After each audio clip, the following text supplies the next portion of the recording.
یا الله د مدرسې له ترقي او برکتونه ورکړي.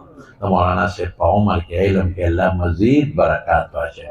الله چې تر څو تر ننه پورې په دې مدرسه کې چا څه تعاون کړی دی، که مالي دی او که بدني دی، الله د هغې بدلې ورته په دواړه جهان ورکړي. د ده چې د جومات متعلق کوم اراده ده او سوچ یې دی، خدایه ته ورله دا جومات ورکړي دې مدرسې له او د دې مسلمانانو باندې پروردګار آباد کړي. الله چې څومره بیماران د روغ صحتونو شفا ورکړي، که څوک قرضداران یې قرضونه اخلاص کړي، که چا تجارت کمزوري تجارت کې ورله برکت واچوي. الله د دې ټولو په بچو نسو کې خدای حافظان او عالمان پیدا کړي.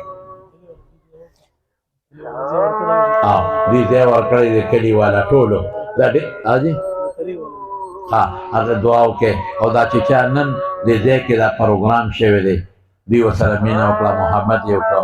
دا چې کوم دی مونږ کوو، دوی له دې الله په دې کاروبار کې برکت او خوشحالۍ واچوي. الله دې ولله ډېر خیرونه او عافیت ورکړي.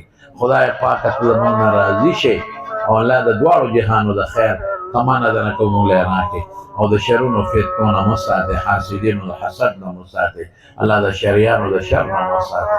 عمر جون رزق کې برکت واچوي، بیمارانو له روغ صحتونه ورکړي، بې اولادو له اولاد ورکړي، چا نارینه او دانې نارینه اولاد یې نصیب کړي او خدای د دواړو جهانو برکات او خوشحالۍ د دې ټولو دوستانو نصیب کړي. وصلی الله تعالی علی خیر خلقه محمد و آله و اصحابه اجمعین برحمتک.